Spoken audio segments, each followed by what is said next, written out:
ever loved a dog and you love football, this is going to be an outdoors podcast for you.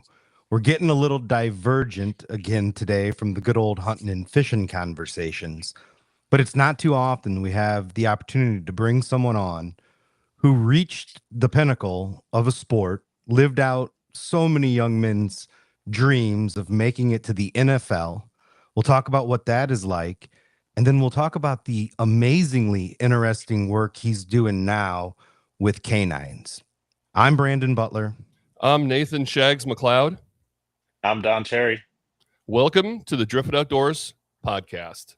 Now, Don, I'm really excited to talk to you about the stuff you're doing at the University of Missouri and the dog research. But being a fellow college athlete, I really wanted to dive in to your origin story, your history going all the way into the league. Because when I played college basketball, it doesn't happen as much anymore because I'm almost 50. But my whole 20s and 30s, being 6'8", people would come up to me and be like, "You're so tall? Why aren't you playing in the NBA?" And I'd be like, "Dude, you don't." I've played against guys in open gyms and stuff. You don't understand the talent it takes. Just because I'm 6'8" doesn't mean they open the door and you get to go to the NBA. If you look statistically, I know in the NFL, I think it was 1.6% of all college athletes playing football make it to the NFL. 1.6%. Insane. And that's you. You were one of the 1.6%. And in the NBA, it's like 1.2%. Like, it's such a small minority of people that make it to that league. So please tell us how you got there. Like, start at high school, college, and then draft day, and then all the way to making it to the league. Yeah, so I'll just do like a quick little origin story from when I was younger. So fast forward to fifth grade, I'm 186 pounds. And I'm not a tall kid. So I was really big. I obviously had a frame to play football, but in Connecticut where I grew up, it was called like Pop Warner. So there was a weight limit.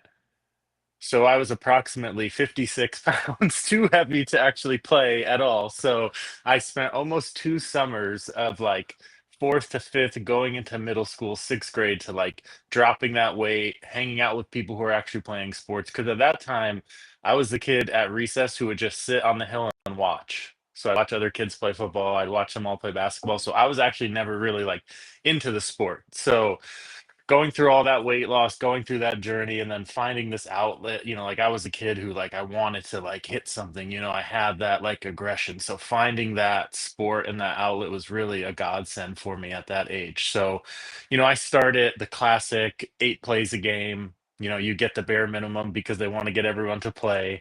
So that's kind of how I started, as like a center or like an offensive guard, they'll just throw you in anywhere, D tackle. So that's kind of where it started, and the passion grew there. And after going through it for 3 or 4 years and actually like developing those motor skills, I started to be able to play some running back, some linebacker, actually like making plays. And that's when things really started to click for me for that fire, that desire to be able to go help your team score a touchdown. So started there, fast forward to high school. Um, didn't really think, Connecticut's pretty small ball football. We have Jersey and PA and some big states there, but Connecticut's relatively smaller. So went through that whole process, got recruited a bit, and then winded up at Villanova University. So D1 AA, we played some good schools in my career there, Penn State, UConn, Syracuse. Went through all that, same thing, thinking playing at a smaller school, I'm probably not going to be recruited. I didn't have NFL aspirations until I had this breakout junior year where I was on like the, Buck Buchanan finalist list. I was an All-American, and scouts started to come to my game. And I remember the first time my defensive coordinator was like, "Hey, there's a scout from the Ravens here today. You just wanted to let you know." And I was just like, "Okay." And so like that's when it became very real. And then that's when it sort of became like that mental aspect of like, okay, now like, Tupac, like all eyes are on me. So it started to become that like, okay, now this is starting to become not necessarily it starts to become a business, if you understand. Obviously, you playing that college to professional transition, that's when it starts to, the money matters. And then the whole mental aspect of like, if there's a couple scouts at your game, they're watching your every single move. So fast forward to my senior year, I'm going through the whole draft process. I was very fortunate to have an agency who let me go out to Florida. So I went to Boca Raton. I trained with Tony Villani at XPE. So he's a pretty well-known name, super awesome guy. Shout out to Tony for always taking care of me. But that's where I actually got to go train with. So I was working with Joey Bosa, Michael Thomas, who played on the Saints, a lot of like really big time guys. And it's because I played smaller ball and I wanted that exposure. I wanted to be around the best of the best. I wanted to see how they were training, what they were eating, what their workouts looked like. So I got to go through that whole process. Sitting on the day 3 of the draft, 5th round starts. Browns call me, hey, we're thinking about drafting you with this next pick. Keep your phone line open. So I'm sitting here, like, oh my gosh, it's amazing. 5th round goes by, don't get drafted. 6th round comes up. Ravens call me, hey, we're really interested in you, XYZ, draft someone else. Colts call me like at the end of that 6th round, hey, we're the whole same thing. The 7th round, Browns do the same thing. So the draft's over.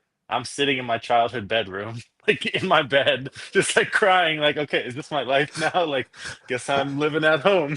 So going through that whole process was definitely extremely humbling. But then I was fortunate enough to sign as a preferred free agent, it's called. So basically, once the draft's over, all these teams have, X amount of positions they can fill as preferred free agents. So they'll say, hey, we want you to come here. This is the signing bonus we'll give you.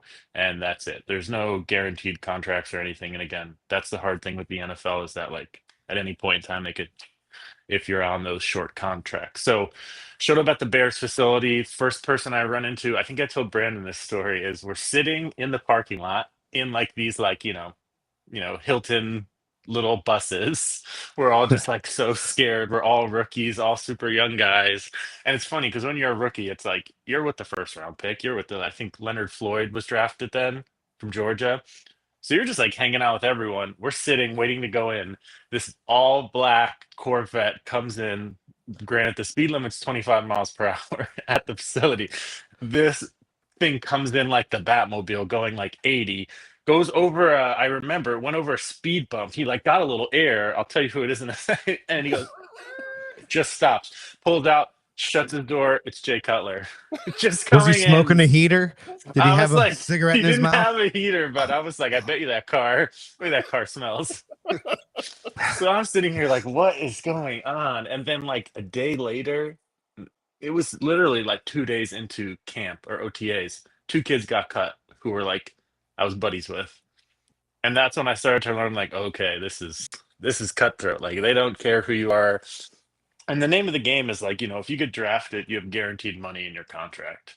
So for them to cut someone who was drafted is a lot less likely, even if you're better than them, even if you're playing better than them, because they have that guaranteed money. So that was always sort of the challenge as an undrafted free agent, but was there for about a year. Do you remember Roy Robert Harris, Brandon? He was a undrafted free agent with me as well. He was from UTEP. There's been a number of Harrises, I believe, on the Eh, Bears. I'm I don't sure. remember that one exactly. But I remember he was my roommate, and second day he's snoring. He's just like 6'9", 320-pound defensive lineman, and he's snoring for like 3 days straight all night. And I turn to him and I go, hey man, you're snoring a little bit." And he goes, "So?" like, all right, here we go. So anyway, was fortunate enough to be there for a year. Learned a lot there. Was playing in a 3-4 for the first time, defense. So was always just the middle linebacker, never the inside linebacker with another guy. So definitely a learning experience for me. Winded up getting cut by John Fox, You're legend. playing behind Urlacher, right? I mean, he was there at the time. So no, it was Danny Trevathan. Okay, was Urlacher Uh, already retired at that point? Then Urlacher was gone. Kyle okay, Long was still there, and then Jay was like finishing up. So yeah, it was a good Bears team, but that was when the Bears were in transition. So John Fox, the whole classic, it's a numbers game. You get yeah. cut. So I get cut. I'm walking to the elevator. Elevator opens. Pew, it's my roommate and my 2 buddies on the team, and they're like, "Where are you going, man? I have all my stuff." I'm like, "I got cut. Like that's it." Never talked to any of those guys again. So it's really interesting. It's like one day locker's there and the nameplate's there, and then you come in the next day and everything is gone. You're like, what happened to this person? and you Yeah. never see them again. So So going was through it all like, of the was it a pink slip, or did they call you into the office? How did you get cut, or did they cut you on the field and say, get your stuff and go? How did that work out? In my mind, I so see Jonah Hill coming in. Brad Pitt just told him what he's got to do, and it's Moneyball, and he's yeah, like, yeah. I'm sorry, Mr. Cherry. Yep. Sorry, it's a numbers game. It's nothing personal. Yeah, so it's funny. I think there's levels of etiquette to you getting cut. So depending on how much of a VIP you are, but in the Bears situation, I only got cut once. But flash forward to the Eagles, where I was getting cut every week. Oh, they were cutting me on the field. It'd be Friday, so I'd get cut on a Friday. Saturday, Sunday, they'd bring in, all the huge undrafted dudes who aren't on a team from Alabama and LSU. I'd be in the facility watching them work out all these like amazing linebackers. Monday would come around again, they'd bring me in and be like, "Hey, we're gonna re-sign you." So like every year or every week they were cycling through me to be like, "Can we replace him? Like, is there someone better out there?" So that's when I was getting, and it got to the point where like I would walk out, one of the assistant GMs would be there, and I'd be like, "Yep, I know I'm cut." And that would be it. And so that's when I started personal training, actually, because I was like, well, I don't know if this is gonna like, pan out long term. I'm not necessarily like, I don't know if I'm gonna get signed again next week, because I was just on weekly contracts, which like isn't a huge amount of money. Um, and so I remember going to a gym in Queen Village in South Philly, and I was like, "Hey, you need any personal trainers?" And they were like, "No." And I was like, "I play for the Eagles." And they're like, "Oh yeah, okay, we could use you." So yeah, so I winded up in Philly, which is where I went to school. So this is also a crazy story. So whole summer goes by in OTAs, and I don't get signed, and camp is starting. So once camp starts in August, it's like you kind of have to know the playbook. You kind of have to have some rapport with the players and the coaches. Like that's very helpful to have going into a camp so you can prove yourself. Unfortunately for me, I didn't have any of that, so I got called on a Friday. Camp started on a Monday, mind you. So I worked out on a Saturday. They kept me there overnight to see if they wanted to sign me. I got signed on Sunday, handed me the playbook Sunday night, and said, "Good luck. You start on Monday."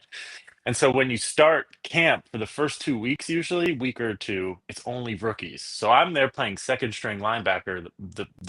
I got there 6 hours ago, and we're running through like blitzes, we're running through like formations and adjustments, and I just remember it being such a whirlwind. But I was fortunate enough to have a great linebacker coach there, and then Jim Schwartz was our D coordinator at the time. So a very long-winded journey, but somehow ended up back in Philly where I played college ball, and I was there for a couple years. Hmm. Yeah, it's interesting that Villanova's one double A. I mean, when you say Villanova to me, and I love basketball as well, so I Yeah. immediately jumped to their national championship contenders. I mean, winners and contenders usually in basketball. So I didn't think it was that small of a school. Yeah, and they talked about this a lot. So they essentially, because Lancaster County, like the area that Villanova's in, none of the neighbors of Villanova want them to build the stadium any bigger. And so they keep like boycotting that or vetoing against it. So basically you have to have a certain size stadium in order to be FBS 1A. Oh, that's So interesting. so that's part of the problem. So then they've been kind of trying to figure out logistically if they could play in the Philadelphia Union Stadium, the pro soccer team. But yeah, that's kind of the hurdle for them. So another thing that you mentioned to me that I thought was really interesting, because as fans, I think we have completely different perspectives on NIL than you would have Right. had as an individual. I mean, you were 10 years too late, or Yeah, 10 yeah. years too early. I mean, Yep. so explain what you said to me. You would have left and gone to a bigger school. And if you'd have done that, who knows what could have happened, right? So Yeah. explain how you as a former player look at NIL and what it might have done for your career. Yeah, so I think the whole NIL thing is a double-edged sword, right? Like I think it is a huge gift for a lot of players and families, but I also think it could be a huge curse. And again, you played ball, Brandon, you obviously played basketball, so you guys understand the continuity. Like when you're with your brothers for 4 years and you go through all of that, like that's what makes, a championship team. That's what makes the chemistry. So from that standpoint, I think it's scary because guys are, going and getting their bag for a year and then jumping to the next team where they can get more money. So from that standpoint, I think it's it's scary to see because these guys are jumping around. They're not going to get that team chemistry. They're not going to be working with like a long-term strength coach or like, they're a quarterback developing a quarterback coach. So that's sort of the dark side of that edge of the sword. But I think it's so great because, again, like a guy like me who's playing in a smaller division or playing in FCS football goes and has a good season, and then some of these big programs can, swipe a guy up and give us a chance to be able to get drafted or have an opportunity to play professionally, because as you guys know, like, the higher the competition, the more likely scouts are going to see you, be impressed with your film, etc. That's why like all those all-star games are really important at the end of the year. So they have all these different all-star games. So I think the NIL is great overall, but I don't want it to, corrupt the sports, corrupt the kids. Again, as you guys know, when you get, let's say a 19-year-old kid is given a $2 million NIL deal. Now that kid has $2 million. He has no Yeah. idea. He doesn't have a financial advisor. Everyone's going to be asking for money. Moms, like that's the whole thing. So I've seen a lot of guys in professional sports struggle with that. Like people just pulling them every single way. Like, oh, I've been your friend since I was 6 years, stuff like that. So Yeah. I think the money thing gets really complicated. But I think for athletes trying to make it to the next level, it's great. So Well, for me, as it's a like, can we make a contract, like a 2-year contract or a 3-year contract or a 4-year contract where you're locked in a little bit more? That's a good idea. That's something to be considered. But as a fan right now of Purdue basketball, we're getting to Mhm. experience something that's almost unheard of, which is we've got a first team All-American last year who's back. He got 10 million. Rumor has it he got It's 10 insane. million thrown at him to leave, and he stayed at Purdue for 6. That's supposedly the deal. But again, he's 21 and he's got $6 million. I mean, he's gonna, if he makes it to the NBA, great. If not, he's gonna be okay. And then Fletcher Lawyer and Trey Kaufman-Renn, there are 3 seniors that have played every game together for 4 years of Love college that. basketball. Hmm. So that, and they're all 3 really, really exceptional players. So to see that happen in today's NIL world is going to be continuously more and more rare. Absolutely. Yeah. And I think what scares me, and this is why I love like the idea of a salary cap, is for a lot of these programs, the rich are going to get richer. Alabama is going to have all the donors to be able to get the $1 million players they need, or LSU or Texas or whatever that is. Whereas like some of these smaller schools, they're going to struggle to recruit because they just don't have the funds to do that. So I thought it'd be so cool. Again, this is sort of a trivial idea, but give some of the smaller teams a higher salary cap, give some of the bigger teams the lower salary cap, and then all of a sudden you can really even out the playing field, which is, I love the playoffs right now in college football because I want that like Tulane or that James Madison or that team to sneak in and kind of be a Cinderella story. As you guys know, college hoops is so fun because of that. Yeah. Well, Indiana University against Ohio State today is going to be telling. I mean, talk about a team that has been a doormat for 40 years in football, and now that's Signetti, man. He's got steel in his veins or something. It's crazy. Not to rag on Indiana University or myself, but I got pretty heavily recruited from them from Connecticut. So, they were trying to pluck kids 10 years ago, try to find some diamonds in the rough. So it's great to see them doing well. I think Mendoza is the real deal. Well, I do want to ask before we moved on, because Brandon, you know this. I got a nephew that is massive. Cooper. Oh, he looks like he's going to be in the NFL. Yes, like he's got that build. If he keeps growing at the rate that he's growing now, he's like 11 or 12, but looks like he's 16 or 17. He's a massive kid. I mean, I remember when he was like 3 and 4, people would treat him like he was 8 or 9, and like, dude, the kid's 3, and then be like, what? Because he's just, I mean, I'm like, again, I said it again. We used to have a drinking game early on in the podcast. Anytime Brandon mentioned he was a pilot, or anytime I mentioned I was 6'8", and I feel like I've already said I'm 6'8" 3 times on this podcast. But we come from some big lineage, and he's going to be a big boy, and he has a dream of playing in the NFL. So even at like 12, 11 years old, what would be your advice to a young kid like that possibly has been gifted the natural size? What does he need to do to get to be that 1.6% and make it to the league? For any for any position, but especially for the big men in the trenches. Like, if you can work endurance, you can work athleticism, especially because he's young right now. Like, you don't want to necessarily be lifting a bunch of weights, but doing a lot of body work stuff, doing plyometrics, getting on the field with some kids who actually play to work like his kick step, work his pull step, like really understand the fundamentals of the game. I think that's really important in developing like the motor coordination, because I vividly remember my first 3 years, it was just like I felt like a fish out of water because I didn't know what a 3 point stance was. I didn't know what pulling was when I was a guard. I didn't know what a double team was. So I think having him watch the game from a critical standpoint, or having someone, there's like YouTube guys that'll like commentate the game that are like O-line people and like say what's going on. If he can become a student of the game now and then just work on that athleticism, endurance, flexibility, body weight stuff, he's going to be so ahead of the crowd. Because if you're an athletic O lineman, like you see Panay Sewell from the Lions, if you can move and you're athletic, you're going to be so dominant in this game.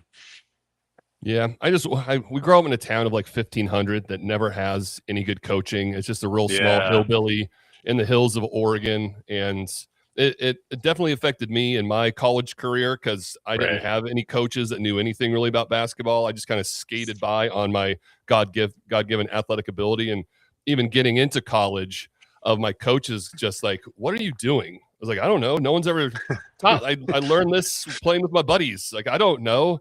And that's what I worry about, of him not having. But now I didn't have YouTube. You have these tutorials though, where you could become a student of the game and not necessarily have to rely on somebody's dad that's coaching football now. Is there a Catholic school or any of the like in Indiana and here in Missouri, the Catholic schools can recruit?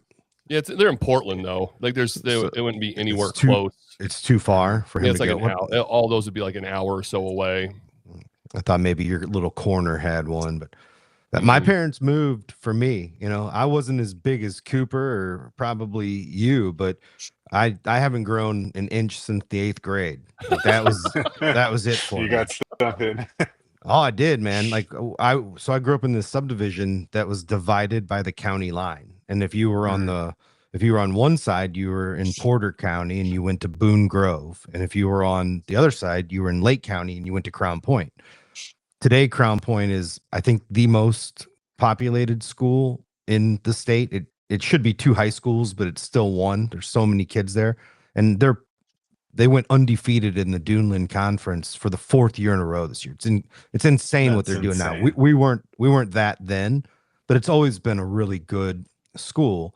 So we moved between 7th and 8th grade because I was playing Crown Point Pop Warner, and all the coaches were like, "You got to get this kid over here." They didn't have football at Boone Grove; it was too small.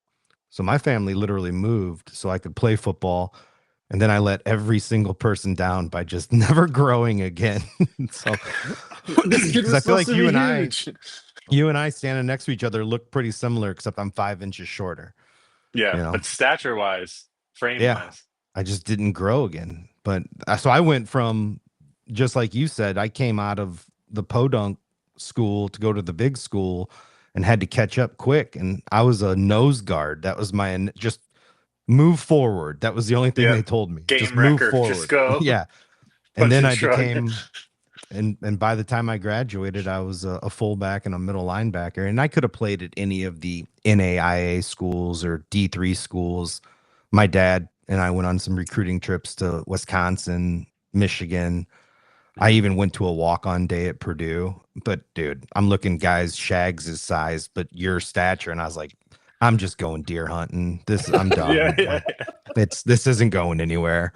So I had that welcome to the college football moment where first day I got there for summer camp, we're put in a group of, it's called like a strongman. So there's like 10 different groups and you're all competing against each other, and like ridiculous thing, like farmers carry with 45-pound plates across the thing, sled pulls, just like torture stuff. So I get there, I'm put with this group, 6'8" offensive linemen, gigantic, from Brooklyn. 6'5" offensive lineman from PA was, played at like, or New Jersey, played at like Don Bosco. And then this running back who has biceps the size of our head, 235 pounds, running back, fullback, working out with them dying. They're breathing through it. I'm like, oh, I'm never going to play here. This will be fun to sit for 4 years. So yeah, I definitely remember having that moment too. And then in the NFL, I'll never forget when all the veterans came first practice. We're just in shells, which is just like the light pads. I'm just like, on the scout team, just like, trying because I have to try. All the veterans are like, stop trying. Like I remember Jason Peters, Hall of Famer. When I used to like try to rush him, he'd be like, "Kid it, cut it out, young blood," and just like push me down. But I'm standing there first time. I'm trying, like I'm going boom boom. Jason Kelsey comes climbing up to me, grabs me, picks me up, dumps me, and then catches me before I fall, and then goes, "Take it easy there, buddy." And I was like, "Okay, That got is it, amazing. got it, got it." He pancaked me, but he didn't finish the job. He was nice enough to catch me. So yeah, it's just Taylor a Swift's different brother-in-law is speed. such a nice guy. Yeah, the grill master now. Yeah, he's actually got a such a farm cool here in guy. Missouri. Oh, no way. Mm-hmm. Yeah, he Yeah. was a good dude, always good. He told a really funny TikTok story about my there's like a rookie talent show where you have to like sing a song or like, make up a rap or tell a joke. And he told a story on TikTok with him and his brother Travis about a story I told actually, which I thought was hilarious.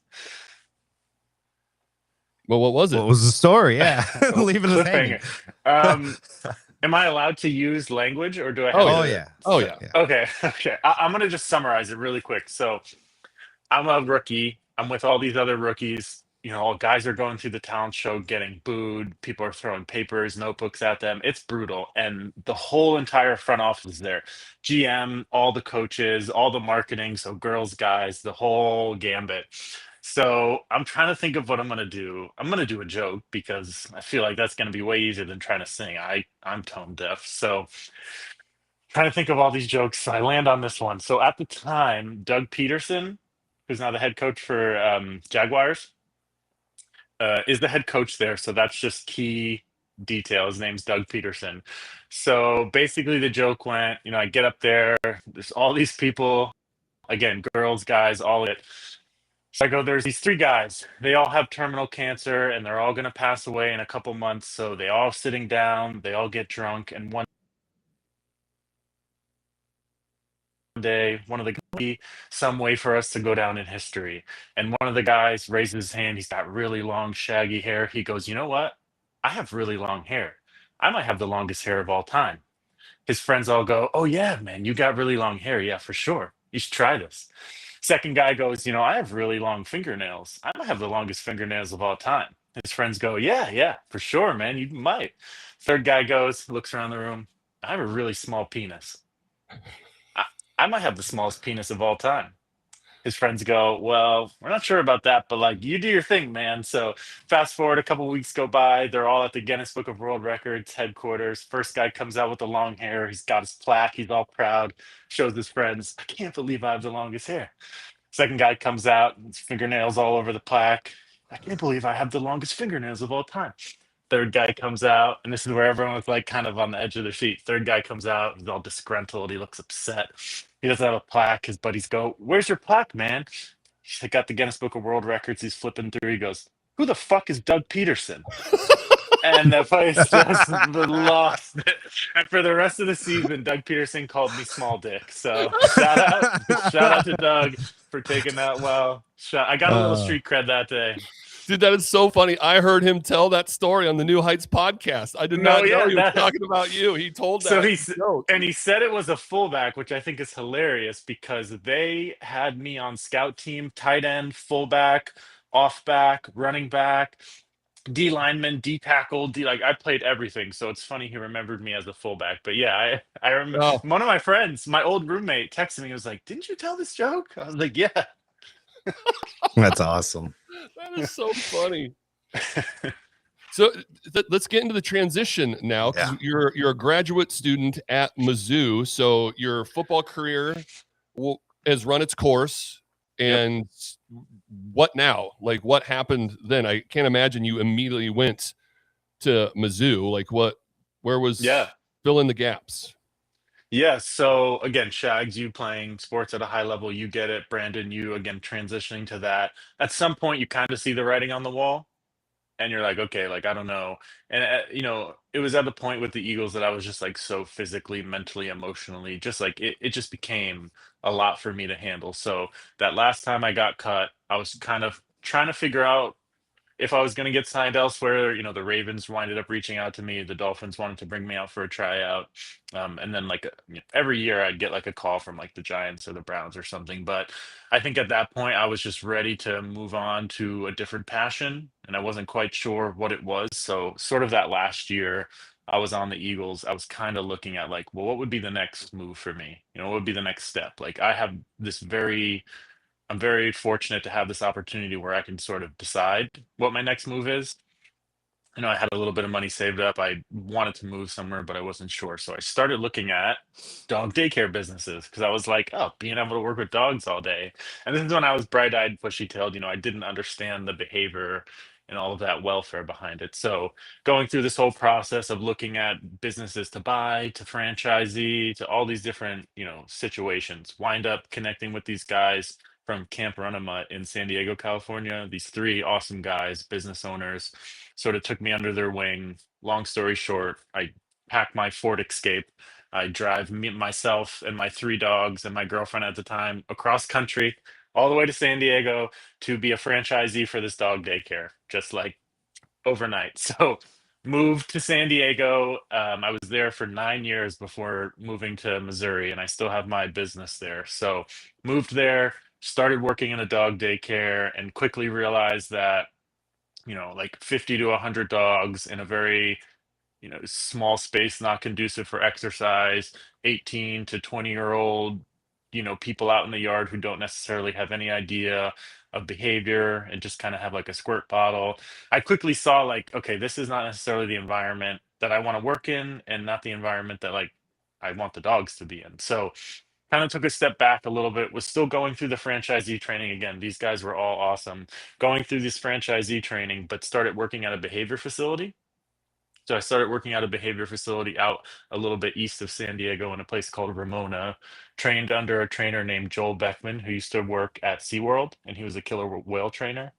So got some really interesting perspective from like kind of like a cohesive animal behavior point of view. So even though we were working with dogs and he was talking a lot about canine behavior, there was always crossover with that exotic behavior, marine mammals. So I got exposed to really interesting sort of ideas and behavior, what to do, what not to do, all of that. And extremely fortunate and just, you know, serendipity of life. I started working there, and at the same time, a girl named Kelsey Worth, who now runs a program down in the Caribbean, but she was assistant curator at the Denver Zoo. She worked at the San Diego Zoo, San Diego Safari Park, Birch Aquarium. Just one of the best animal behaviorists I've ever been around. Just always came at things from a very holistic, very insightful point of view. So essentially for a year, every time I'd go there, I'd work with her. I just have my notebook up, writing down everything she says, everything she's talking about, all her like, you know, behavior cues she's looking for.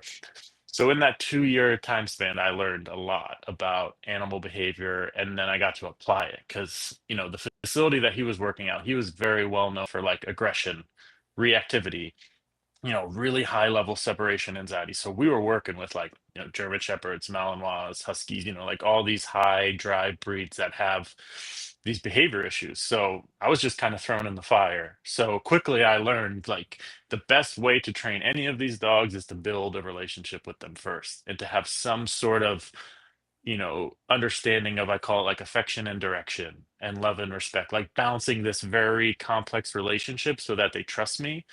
So now, like, my whole thing is like trust first, training second.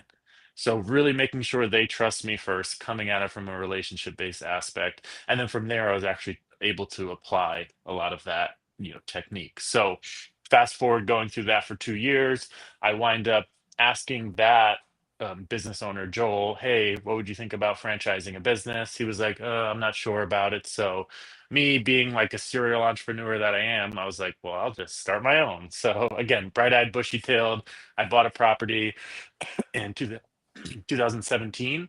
So we're coming on our almost 8 year anniversary of Crafty Canine Club, which is crazy. So yeah, and then I started my own business, Crafty Canine Club. And that's kind of the trajectory of how it went. And I've been doing that now for the past 7, 8 years, and have a wonderful, wonderful training staff. We do a lot of, again, a lot of behavior stuff, but we also just have, boarding. We have AKC classes, and then we also have a nonprofit arm where we usually have 1 to 3 rescue dogs with us as well. So they Hmm. integrate with all the other dogs, just like they're there for boarding. They get to socialize, they get to play with all the other dogs, and we get to essentially use all of those other dogs as like social learning theory, just watching them how to be well trained, well behaved, etc. So yeah, and then Then do you I, adopt out the rescue dogs?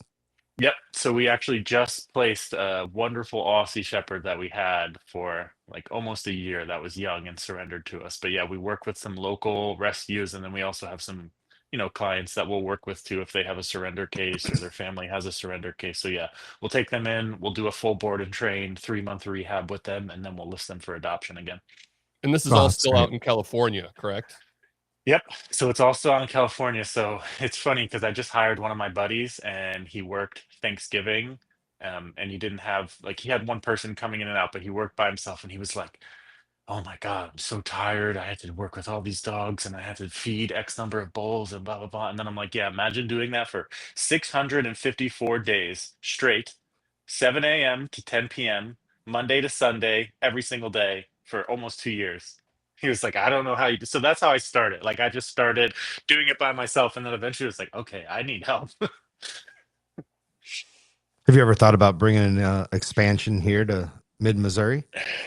Yeah, so funny you say that, actually, Brandon. So a couple years ago, bought a property in Colorado, and I was running an animal sanctuary there. It was called Good Day Ranch. So I did dog boarding there, like, kind of, again, expansion of Crafty Canine Club. And then we also did livestock rescue, rehab, rehome, and we had a bit of a sanctuary there as well. So I did that in Colorado, thinking that I was going to expand it, because I'm sure you guys know, again, you're Pacific Northwest, so you get it. Southern California real estate is insane.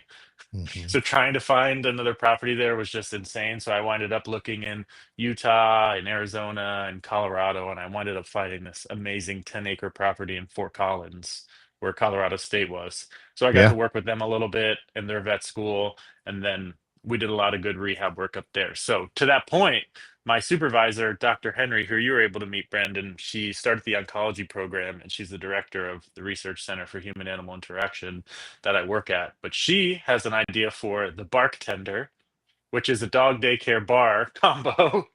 So maybe you'll see a Bark Tender Crafty Canine Club combo in Columbia soon. Man, that'd be fun. Log boat. I'm sure you've been to log boat, right? Yeah. Yeah, they're so packed in the summer because everyone feels comfortable bringing their dog there, sitting out on the lawn, getting a beer. Um, Wherever you can take your dog and have a good time. It's like it just elevates the experience and people enjoy it. So I think anything that involves canine interaction is probably going to have a high likelihood of success.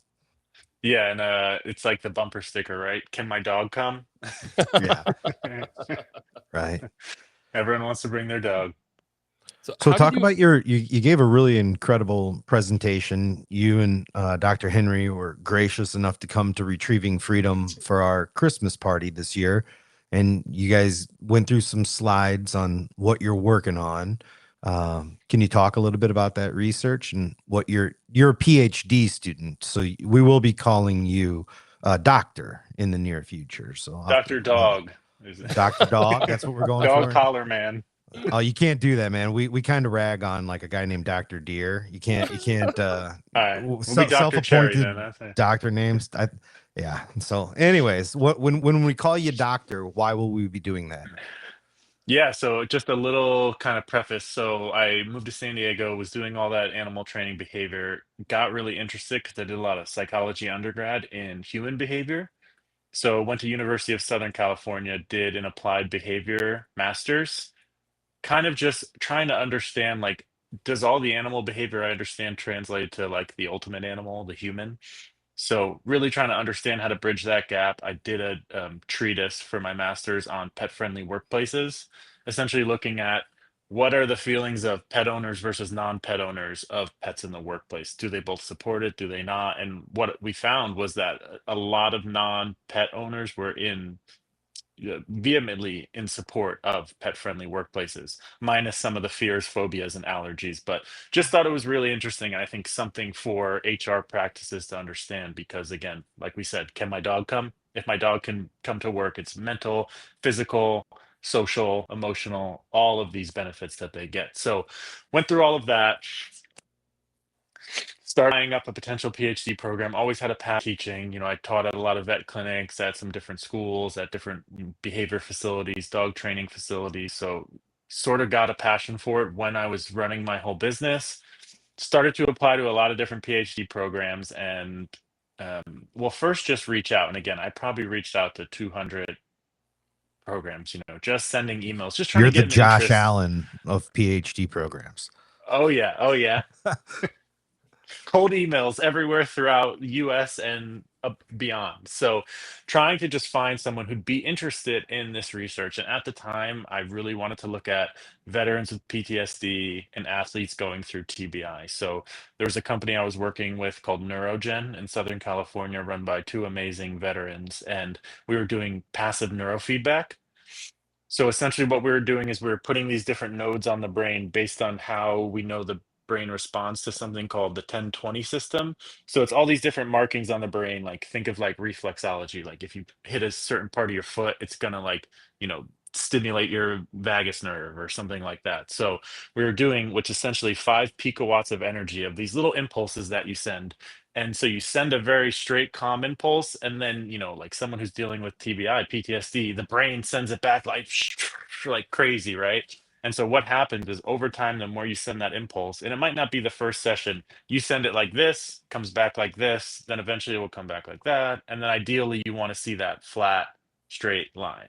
So you're basically teaching your brain to reprocess these impulses. So again, long story short, I got really into that, started emailing programs. No one really had a lot of interest, and then winded up reaching out to the College of Vet Med at Missouri and the research center that I work at now.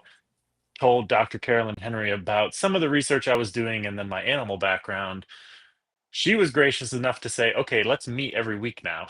So she wanted to meet every week and hear about my research, hear about my ideas. And so that's where we sort of flushed out sort of what the crux of my dissertation is now, which is really understanding what working animals are going through. So obviously that's hunting, tracking, flush dogs, all the dogs that you work with, but as well as therapy dogs, service dogs, all of these different dogs that we ask so much out of and we want so much out of, but we don't necessarily know all the things that they're going through. So really understanding again, like, this framework that I'm trying to create is called ethical listening. So, dogs can't communicate with us, right? And there's all these nonverbal cues that we're constantly getting from them. And there's these biological, physiological, emotional behavior. There's all these things going on with the animal while they're working, but we really can't contextualize what's going on. A lot of research has looked at parts of it. But my idea is what if we can bring these four things together and create this sort of algorithm that's going to objectively tell us what's going on with this dog? So the first sort of quadrant is that would be the biological standpoint. So that's looking at things like cortisol, looking at things like oxytocin, looking at things like microbiome to understand biologically, from a molecular level, what's going on with this animal. How is their body responding to arousal, stress, stimulation, etc. Kind of understanding from a molecular level, again, things we'd never be able to know even between humans. Then we sort of go from the ground up, from molecular to anatomical, and we get to this physiological aspect. So this is looking at heart rate variability, respiratory rate, some of the neurofeedback stuff that we can do as well. Really looking at how their body from an anatomical standpoint is responding to all of these things, because we ask a lot out of our dogs, right? We ask a lot out of our working dogs, and we don't necessarily understand what job do they love? What's their optimal working time? Do they like working in the morning or the night better, right? How many breaks do they need? And I think what we need to understand is it's going to be vastly different for every dog. So the more we can personalize these, the better. So we look at that molecular standpoint, we look at that anatomical standpoint, and then we get to sort of my bread and butter, the behavior standpoint. So we're doing something really cool with this, and I was able to tell Brandon and his team a little bit about it. And again, shout out to Retrieving Freedom. I've been to many service dog organizations, and you guys are doing it at a super high level. Your facility's clean, all your employees are amazing. Brandon, you're running such a tight ship, and it was great to see you guys all so cohesive. That's all Dr. Henry and I could talk about when we left. We were like, wow, look at how tight their ship is. So shout out to you guys. You guys are doing amazing work. But again, understanding that behavioral aspect of the animal is so important. And again, Brandon's team, I think, already does a great job of understanding the social cues and the behavioral cues and all these things that the animals are going through cognitively. But from a science standpoint, that's never good enough, right? And I think the issue with human animal interaction research is scientists don't necessarily take it seriously, if that makes sense, because the human animal bond is like, this fluffy sort of intangible thing, like this magic. And so I think what's really important is that we need to quantify it and we need to objectify it so that we can show that this is sound science, and we need to understand not only how much dogs are helping or animals are helping people, but vice versa, right? It's the symbiotic relationship. So understanding that behavior is like the body posture, the social movement, what's their tail carriage, what's their pupil dilation, what's their vocalization. And through that, we are working with the Animal Behavior and Cognition Lab out of Lyon College, and they do something called FACS, which is the facial action coding system. So just layman's terms, we're able to go frame by frame of all these videos that we take of dogs training, dogs playing, and objectively say what's going on with their posture, their facial morphology,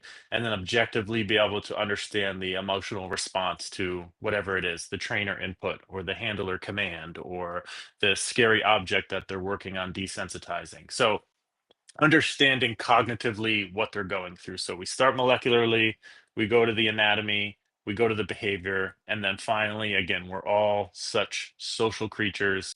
We're pack animals. Dogs are the same way. So there's all of these different attachment behaviors, bonding behaviors, this social referencing. What's my owner doing when I'm not looking? What's my owner doing when I start to pull on the leash, right? All these different affiliative behaviors. So again, that socio-emotional is sort of the last piece of the puzzle. So if we can look at all four of these things and then start to understand that, urinary cortisol works really good with neurofeedback and then works really good with when we're understanding, training comfort seeking signals. We can link all these things together, and then we can optimize training, right? We can predict optimal training loads. We can predict the optimal working condition. Is this dog a little bit, a little bit less, wants less exercise? Okay, let's put him with a kid who maybe is experiencing autism, and then that's going to be a little bit more of tethering and staying in the house and keeping that child centered and grounded. Or is this dog really active and it wants to smell? Maybe it will be a great seeing eye dog. So understanding what job might fit best not only is going to reduce costs for all the service dog facilities that again are struggling to find funding, or nonprofits are trying to really get these animals in the hands of people who need them. But again, it's just going to allow us to place more dogs, get more dogs, and have really good matches and less washout. So that's that whole idea. We can improve the placement accuracy, improve long-term success, and then really create these individualized welfare profiles. Like Pluto likes X, Y, and Z, so he'd be a great fit for A, right? But Apollo likes Z, Y, and F, so he'd be a great fit here. So again, and then we can just guide breeding programs. Again, you guys have an awesome breeding program and you work with great facilities. So again, that just makes it all easier to understand what you're looking for, what the job is, and what the environment the dog needs. Again, it's just going to allow us to make that relationship even stronger and look out for the welfare of the animals, most importantly. That's impressive. Yeah, it's a mouthful. Yeah. Yeah. And I was hoping you had something to ask, Shags. I was like, holy smokes. Yeah. I was like, I watched a documentary last year on Netflix called The Inside the Mind of a Dog. But that's a good one. That doesn't do anything compared to what Dr. Linebacker, Dr. Fullback over here has been working on. Yeah, it's funny. It's kind of just evolved into sort of this idea. So, Carol and I would talk every week and be like, how can we like give these animals a voice. Like, how can we actually understand what they're going through? And then through that, we've just thrown lots of things at the wall. Again, Dr. Henry, if you want to meet someone in the Midwest, you talk to Dr. Henry. She's a 5-star recruit. She brought me from Southern California to Missouri, so she must be good at recruiting. But she knows everybody, and she's just connected me with such amazing people who have helped me, flesh out this idea. Well, when you told me yesterday that, these dogs can't communicate, it took me right to a famous Theodore Roosevelt quote, which is, the wildlife cannot speak, so we must and we will. And Right. and that was really the crux of so much of what he accomplished for our public lands and Yeah. wildlife that lives on those public lands. So it also took me to turkey hunting, because I try to explain turkey hunting to my friends that are, hardcore deer hunters, just can't get excited about shooting a bird. Um, you're actually in, when you're doing it right, or when it's at its peak, when all things have merged, you're communicating with this animal. I Mhm. mean, you've got a male that's out looking for females to make babies with, and you're pretending to be that female. So you can always take it back to the late night at the bar. If some if some female voice was coming from behind the curtain saying, "Come over here, come over here," like, who would run there first, right? You gotta let the young bucks get there first while the old mature guy works his way over. But to Right. get to that old mature one, it takes some real talking and some coaxing. But that's what appeals to me so much about turkey hunting. And before we get off this podcast, we are going to ask you if you like to hunt and fish, if you do anything in the outdoors, because we are an outdoors podcast. Of Or at least we course. pretend to be. Clearly, come on, this has been a great outdoor podcast. So I've actually completed what they call the World Slam. There's 6 subspecies of wild turkey on the North American continent, 2 in Mexico, 4 here in the United States, and I've gotten all of those. So I'm ate up with it. I love it. But it's really that communication that I love. That's what makes it so much better to me than just sitting in a tree hoping a deer makes its way by. Right. So I think it's neat that you're studying that, and I would love to know more about. I mean, I think I communicate with my dog with just eye contact. Like, my dog Mhm. can tell by my facial expression whether or not they need to go lay in their bed or they can bounce around a little bit. Just by looking at my face and the way I hold my eyes, I know Oh, that. and they smell you. They smell your heart rate, your perspiration rate. They smell what you ate, what if you got in a fight with your wife or like they know Oh, everything, especially if you have certain like herding breeds. But yeah, it's crazy. Like you said, they're always picking up all of this information. that's what's so funny about now coming to Retrieving Freedom, because I mean, man, I didn't know anything about this when I took the job. I took the job because of a life situation I was in, and Retrieving Freedom needed somebody that could come in and really get staff and finances Yeah. aligned while dog Right. experts still handled the dog stuff. And now that I know a little bit about exactly what you're saying, I come home and I try to watch a basketball game. And if it's a minute to go in a 2-point game, Willie is just in my face, like just harassing me. And I'm like, get away, just leave me alone. And it's like I am exuding like stressful pheromones or something. Yep. And He's he like, is Dad, what's there. wrong? What's happening? Yeah, What can I let me do? I'm help you. here. Let I'm me help. here. Yeah. Let I'm me here help now. you. And I'm like, unless you can sink a 3, Willie, get back on your Yeah. bed. Like, Airbud, are you Airbud? Yeah, you're play some right. defense. But it's so clear how in tune he is with my stress levels, and Hmm. going through the dark time period that I personally went through. Like, he was the only creature that was there for me every day, every minute. Hmm. It was wild that he learned to be my therapy dog just kind of by accident. Right. Yeah, and that's the saying that we say is animals can talk, but only to those who can listen. So I think there's always all this nonverbal communication going on, and the more we can tune into our dogs, be good owners, give them the leadership, give them the outlets they need. I think the more we're going to strengthen that bond. I think a lot of people get stuck in the I need to give my dog affection all the time, whenever it's sad or whenever it's excited, all of these things, right? But there's all these different things that we can do for our animals to make sure that they're enriched mentally and physically. And like you said, right? Like if you're an anxious person, you get an Australian Shepherd puppy, you're walking around anxious all the time. What do you think that dog's picking up? Right? Right. Well, I think Shags actually has one of the career change dogs. yeah. Oh, Yeah, excellent. we got one of the service dog dropouts, old Duke Freedom. He's a good boy. Love it. Yeah, How they doing? he's doing really good. Him and it's weird to say my wife. We got married like a month ago, so she's always been Congratulations. she was the forever fiance because we were engaged for like a decade. So it's weird to say Wow. my wife now, but yeah, those two are like best friends. It's the best thing that's happened to her. So I fought it for a long time just because I like to go do a lot of things, and I see a lot of my friends with dogs that aren't allowed to, or that's always like I got to find a dog sitter, I can't go, that type of thing. But Right. she finally got me to say yes, and I'm glad we did. I couldn't imagine our house without old Duke now. So Well, you would have he was met right. Savannah at the facility. I think I pointed her out and said that's Yep. Shags' wife. And then Duke was there too. He's like the prime of his life, big. He looks like a linebacker. He's got short, kind of that stocky. short face, just stocky. Yep. He's a cool dog. He's a good boy.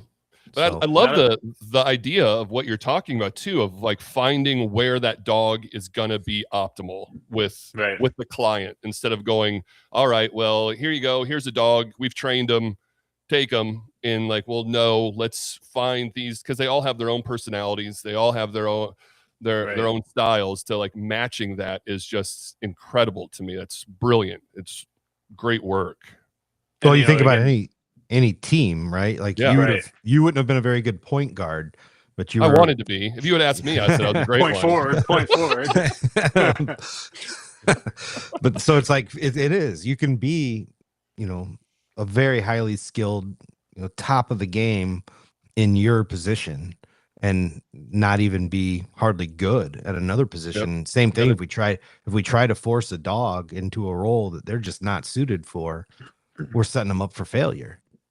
Yeah, we've said that even on the court. You got to know your role. Know your role. Totally. And that whole aspect too of like, the difference between a good and great athlete most of the times is that mental fortitude, that mental aspect. So again, if we can understand what the animals are going through and we can understand what their thresholds are, we're going to set them up for success. We're going to put them in the right seat on the bus. And then ultimately, in a world where less than 10% of people who need service dogs actually get them, and again, Brandon, you know this very well, it could be $50,000 plus to train a service animal. Well, what happens when that dog washes out now? Now there's a huge cost that the service dog organization has to incur. Now this person still needs a service dog. So again, the more we can do this in a very efficient, thoughtful way, the more everyone's going to benefit. That's great. Well, we are coming up on an hour already. Like we told you in the beginning, it'll go faster than you think. 15 minutes. You've been an amazing guest, man. You've got so much information on multiple topics, but we should touch on the outdoors. Do you fish and hunt? Did you grow up in the outdoors at all? Yeah, absolutely. Yeah. So I grew up with a lot of hiking, a lot of tracking, a lot of all of that fun stuff. Connecticut's got some great hunting, great game, and just great hiking. Like I'm just a huge proponent of the outdoors. So East Coast, I did a lot of that. And then I did quite a bit in Colorado as well. I lived probably 10 minutes from the front range of the Rockies. So I was able to go in there and there was a lot of different preserves I could just go hike with my dogs on, hang out. I have a Basenji who's like a classic vermin hunter flusher. So she loves to just go get a scent and track. And then I have my Rhodesian Ridgeback, same thing. He gets super into it. So we're all just out there enjoying ourselves, but huge hikers, huge outdoorsmen. And I haven't fished nearly enough. So Brandon, you might have to take me. Oh, you're talking to the right guys. Yeah. We got a river we no longer speak of. Shags has a little place down there called the Polish Embassy. So if you're ever up for an overnight and a float in a raft, it's worth the trip, man. Love to take you. That sounds fantastic. So did you live in the Fort Collins area then, where you had the property? Yeah, so I lived about 10 minutes from the university north. So it was great because I could drive into, similar to Columbia, just like a little downtown college area if I wanted that sort of bar restaurant scene, hang out with friends. And then I drive 10, 15 minutes north and I'm just in farmlands. Yeah, it's a beautiful part of the state. I moved to Broomfield right out of college. So I was your typical Midwesterner that I got a north face and headed to Colorado. You got your Arc'teryx, your Patagonia. I only made it about 9 months. You had your hiking poles. Started wearing spandex. Not really. moved up to Montana, spent 4 years up there. So one thing beautiful, that's yeah. cool, you're talking about Connecticut. I'm working on this quest called 50 and 50 by 50. It's a hunter's quest to experience America. It's kind of like my Anthony Bourdain quest to visit every state, but I'm really using hunting to connect to people and places. Yeah. So I'm leaving for a week next week, and I'll be in West Virginia, Maryland, and Virginia on some pretty cool hunts. But I'll still have Connecticut left to do. So I may need You guys may must need to meet amazing pick your people brain. too when you do this. Oh man, so like this hunt I'm going on now, I'm going with the state chapter president for backcountry hunters and anglers. His name's Charlie Mooney. He's a river raft guide. He worked in Aspen. He was the head fly fishing guide at the Greenbrier in West Virginia. He's worked on an outdoor fly fishing show for many years. It was just a super cool guy. And we're going to hunt the New River Gorge area, one of the oldest rivers in the world. He's going to take me into Fayetteville, where you see the world's largest kind of whatever kind of bridge, arch bridge, I guess, over the gorge. So that's what it's all about. It's all about these places and the people. And then leaving there and going to a town called Havre de Grace on the very upper tip of Chesapeake Bay, just south of Philly, barely across the Maryland line. And they got this program they call body booting. They put you in like a dry suit and take you 3 miles out into the Chesapeake Bay and leave you on a mud flat. And you hope they come back, because you get out there at low tide and you wait while I'm not that tall. So like Shags would be safe for hours after I was done and gone. Right. So you stand behind these giant metal decoys and you can like turn them whatever direction the ducks are coming from. And you just got your stuff in like a tray behind that.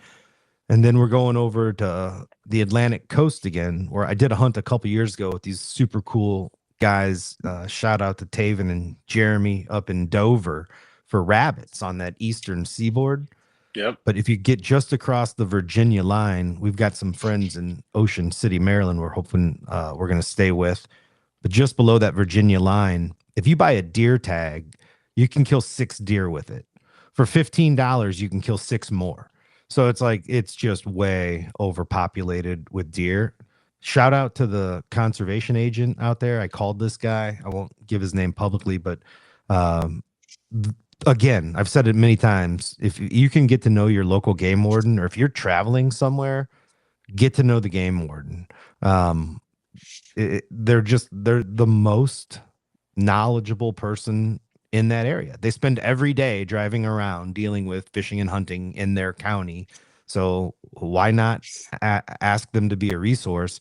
And this dude's hooking me up with some locals, and it's going to be fun. So I'm going to get my colonial deer, my West Virginia squirrels, and my Maryland ducks. Oh yeah, that Havre de Grace is with these famous decoy carvers. That it's kind of known in that area that it's a decoy carving community. So that's going to be really cool. So that's what it's. I don't care about killing anything. You have to, otherwise it would just be too easy to say I went there. That's why I'm forcing myself to be successful. But yeah, pretty neat. So I might have to pick your brain about Connecticut. Yeah, they have like, I think Naugatuck State Forest is big for deer hunting. They have Rocky Neck State Park if you want to do waterfowl. But yeah, you need a show. You sound like Anthony Bourdain. It's like parts unknown. You go there, you eat the food, you meet the people. Yeah. Someday, maybe, man. When I'm not paying for 2 kids to be at college. Well, before we get to the mystery bait bucket question, Don, I did want to ask, you being the former NFL player, and it's something that I really worry about, because I mean, I hit my head a lot. Like we talked about TBI and even a traumatic brain injury or CTE.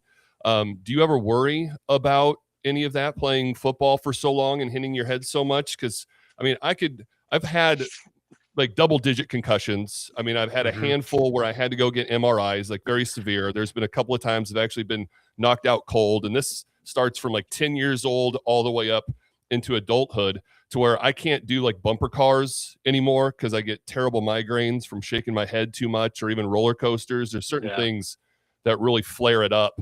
I always joke, it's like, oh, I shook my CTE up too much, I can't do that anymore.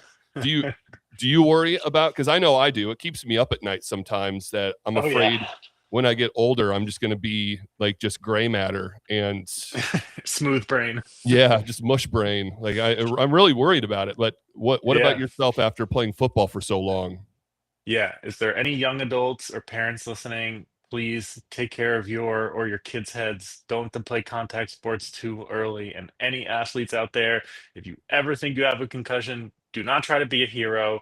Go get evaluated, get yourself checked, because the worst thing you could do is get another concussion after you've just gotten one. So, yes, absolutely, Shags. I am terrified sometimes. Definitely come to terms with it a little bit more. I actually got an MRI and CT scan maybe 5 years ago, just because I was getting chronic migraines again, and I just wanted to make sure there was nothing going on in there.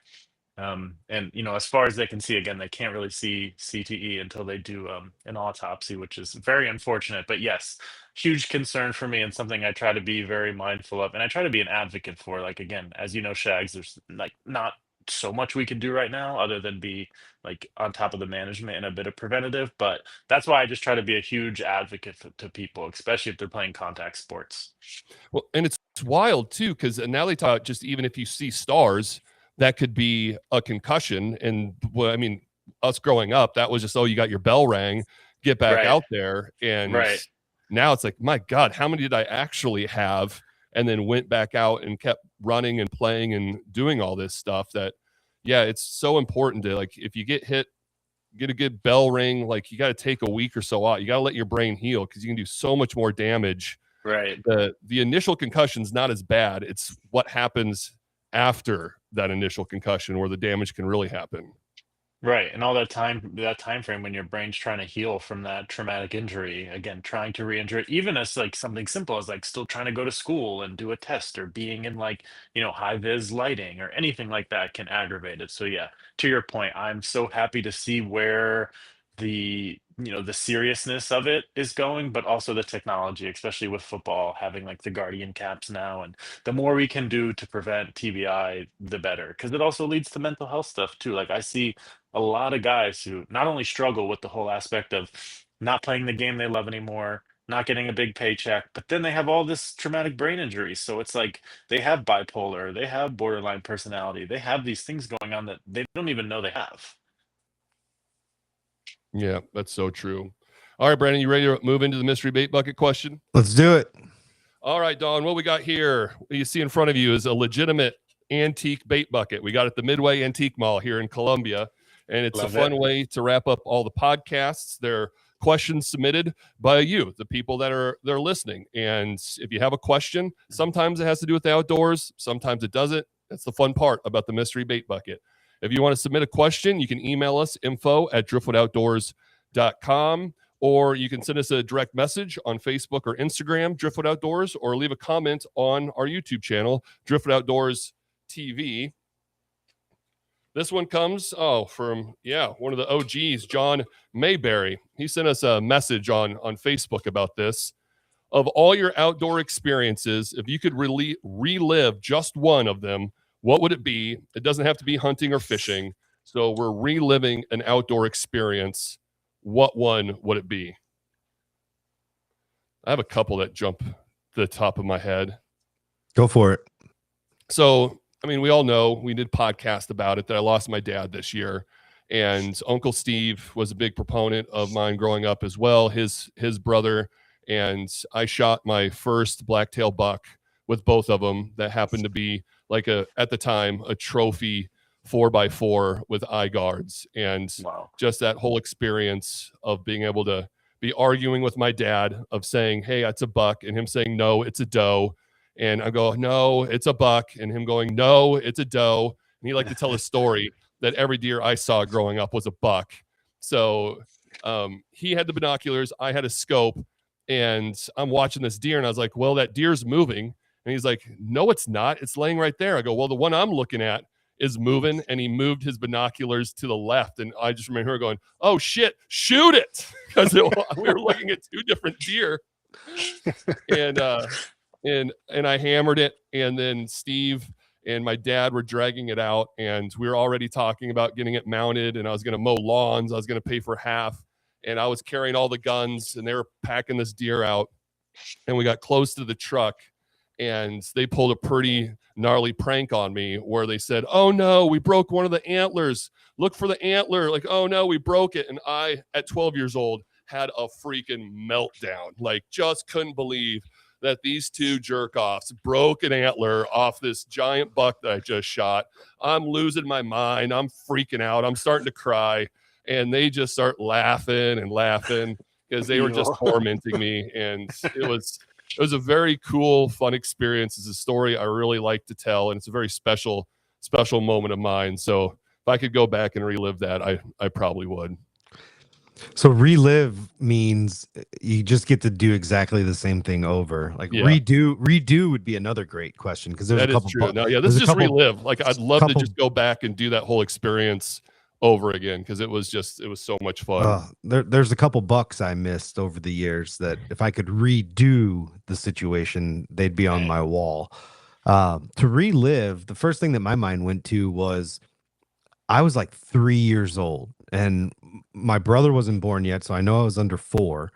And my dad and we were at Potato Creek State Park in South Bend, Indiana area, really close to the shadow of Touchdown Jesus. And we were at the boat ramp, and I remember I had on a river runt. I actually still have the lure. I still have the lure, and caught a bass. My dad just took me there. I mean, at 3 years old, my dad doesn't fish, has never fished, and I'm begging to go fishing at 3 years old. He takes me and I'm throwing along the boat ramp, and I caught a bass. And I remember it was big enough, and he tells the story that we put it in a bucket and took it all the way back to the camper to show my mom. And it was probably under 3 pounds, but it was definitely a 2 to 3 pound bass. But in my mind, it was Moby Dick. And and I'm 46, so 43 years ago, I can still kind of remember it, but I would love to have all the details from that experience. I'd love to see that fish. I'd love to see my dad's expression. I'd love to see my own expression, hear what I'm screaming while I'm reeling it in. It'd be cool to see. Snoopy rod, the little push button. It was for sure. And it'd be cool to relive that and see it happen. Love that. You got one, Don? Yeah, first thing that came to mind for me nature-wise, in terms of just being in the outdoors, was when I was in college, me and my buddies, we did a trip to Switzerland. And so we went from Zurich, we went along Lake Zurich, and then we went into the Austrian Alps, and we went and skied at this resort called St. Anton. And it was just beautiful, spectacular, gorgeous Austrian Alps. Anyway, we get to the top of the mountain, and then there's like, 800,000 feet up that you could hike to the top. Hike to the top, it's so gorgeous. All of a sudden, a complete snowstorm starts to happen. We're drenched in there, me and my one buddy, and we're in like just the greatest powder of our life. But all of a sudden, the wind kicks up so strong, and there's no visibility that you can't tell like where you are. There's not like a 3D, like you can't really tell where you are. So we're going down, we're trying to figure it out together. And I just remember like just trying to figure that out with one of my best friends, and like being nervous, but also being like, this is just one of the coolest experiences. Like, I'm gonna die in the Austrian Alps here because of this. Like, it was just so surreal. And I just will always remember, like, once we got out of the mist and we just like saw the trail again and we got to ride again, it was just like one of the coolest, but also terrifying moments of my life. What time of year was that? This was in the winter, so this was probably Christmas, right around Christmas. Okay, I'm going in March. So Oh, my older daughter is graduating from Mizzou this year, and both kids are going to get to pick their dream vacation for college graduation. love And it. we're flying into Munich, and then we're Nice. just doing the train into Austria, and we're doing a day trip into Slovakia, and then from Austria into Switzerland, and we'll fly home from Zurich. So it's like Oh, 10 or 11 days that we're going to be on gonna be trains and incredible. backpacking. So how beautiful was it? Absolutely spectacular. Yeah, when you're in Zurich in Switzerland, your mind is gonna be blown. Munich is so beautiful, great food, great people. Oh, that's gonna be such a memorable trip for her. I'm Yeah, excited. if you Me need too, man. I recommendations too, can't. I got I have like a Google map with like all different things of food and restaurants, and I'm a I nerd. will pick your brain about that for sure. So March, All right. Amazing. yeah. Well, we got a March. final thought, the final cast of the pod. Well, I just think it's so interesting how you've done such an amazing job on this podcast explaining kind of life after the NFL experience. You have so many of these heroes that we grow up watching in different sports, and then they're kind of gone. Like what Yeah. happened to so and so after his playing career? I think about a friend of mine. I use the term friend loosely, but there was a guy named Luke Staley. He won the Doak Walker Award out of Hmm. BYU. He was going to go pro after his junior year, where he was projected to be like a top 10 pick. And he had another ACL issue. He came back for his senior year, played good, was still projected to be like a first or second rounder. But then they found something else in his report. The Lions ended up taking him in the 7th round. He then lucks out that Barry Sanders surprisingly retired. So now he's got a shot at really being the Hmm. man. And then he blows out his ACL again, and it's all over. And he went from being like highly touted as the best running back in college football to selling pharmaceuticals with me. Like it was just like Yeah, yeah, the yeah. mental, like how mentally hard we were in Park City skiing. And I mean, I knew who he was just because he gave me his like rookie card, which was super cool. And Yeah. but it was like being with the white Michael Jordan of Utah Right. when we were at Park City. I mean, crowds of people because he was Mormon, they were Mormon, he was their hero. But he was selling sleep medication with me. And I was like, dude, that sucks. Like, I mean, I know my life at that point sucked, but like you were going to be king of the world. And so it's cool. I hope Luke's doing great now. And he's an awesome guy. And he was just getting right with that transition. It had just kind of happened. He needed a job. Um, but to know, like to listen to you talk about dogs the way you do and what you're studying at such a highly intellectual level, it's so cool to see like another dimension to a guy that went so high athletically.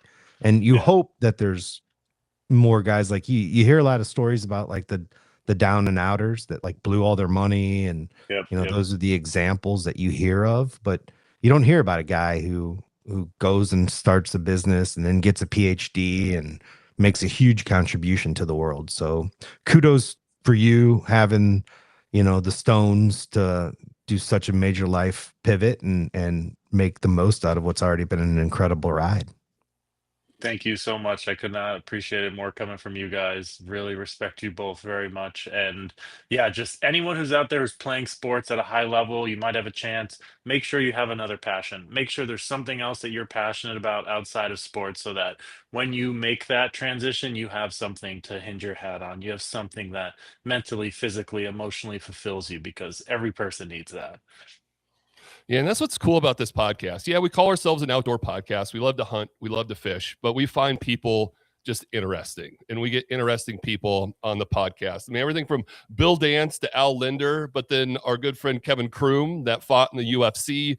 We've had legitimate Michelin star chefs on here, and now we can say we had a former NFL linebacker, and that's what makes this podcast so cool. And I really appreciate you sitting down with us, and I love that the work you're doing. Is there any way people can follow your research? Yeah, if you check out the for Human Animal Interaction website on the Missouri College of Vet Med website, you can check it out there. Reach Eye also has a Facebook page as well.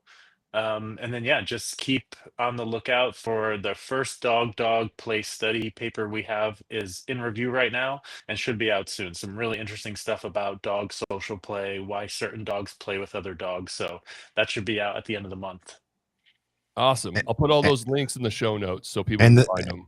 and the dog bar that's coming, right? We'll be able to And the catch you bartender, hanging out there. yeah, because I want to have a place for the students to be able to watch animal behavior and canine behavior live too. So I'm like, this would be a perfect, perfect venue.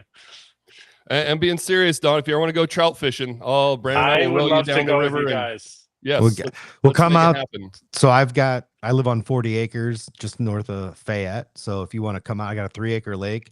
get a fly rod in your hands and Oh, get man. you casting out here. It's a lot harder down there. So come out, Oh, yeah.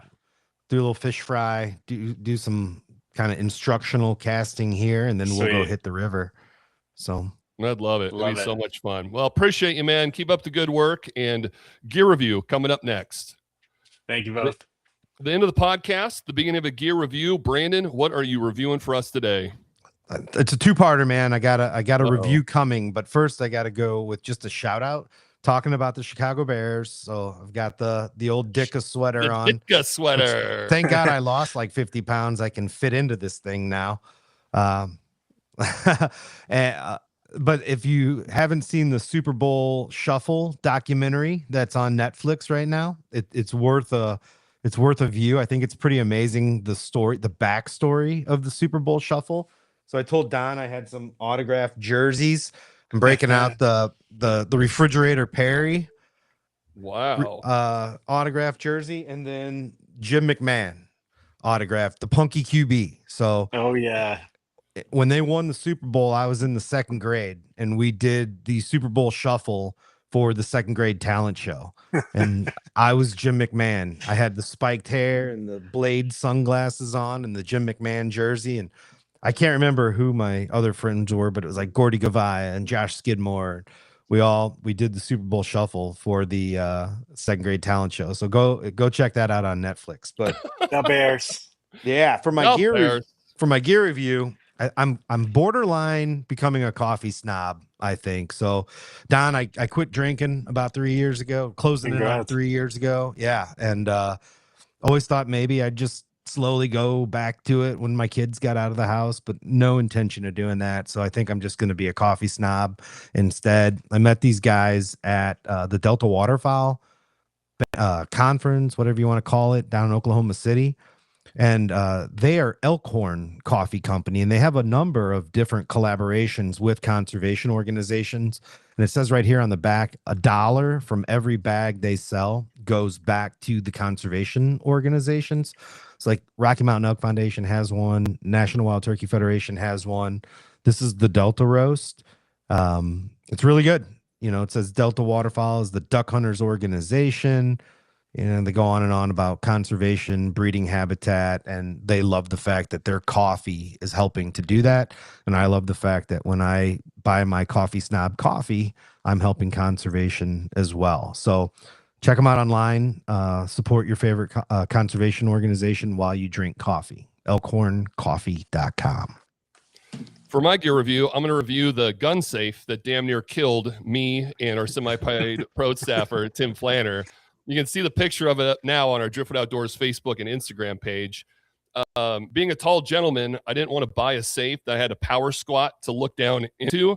So I bought the Field & Stream, still trying to get over this cold, this Field & Stream 49 gun tall. And it's 6 feet tall without the rails that you can bolt in. Wow. So it's probably about 6'2", 6'3", over 700 pounds. I thought Flanner and I could manhandle it and get it in. I mean, we did, but I joked, I didn't pull like a muscle in my right arm. I pulled my right side from my neck down to like my ankle. I was joking. I had to pull the stranger yesterday morning, brushing my teeth with my left hand because I just couldn't get my right side to be working. But it's an amazing safe. Shout out Tractor Supply. They're the ones that have it. It's a Field & Stream. It's beautiful. It's in here. It's right here next to me, next to my podcasting stuff. And Savannah got home after you guys' Christmas party, and we had it in here. And the next morning, she's like, "That thing is huge. You two put that in here?" I was like, "Yeah." Don't watch the Ring camera because there was some Benny Hill style maneuvers to get this thing in. But it happened. I got it loaded now with all my guns, and I love having it. And it's just so nice to be able to open it and be standing up and be able to look directly in at everything and not having to squat down or bend over to put anything in there. So shout out Field & Stream. Shout out Tractor Supply. That gun safe is super badass. You can see pictures of it on our Facebook and Instagram page. We'll see you down the trail.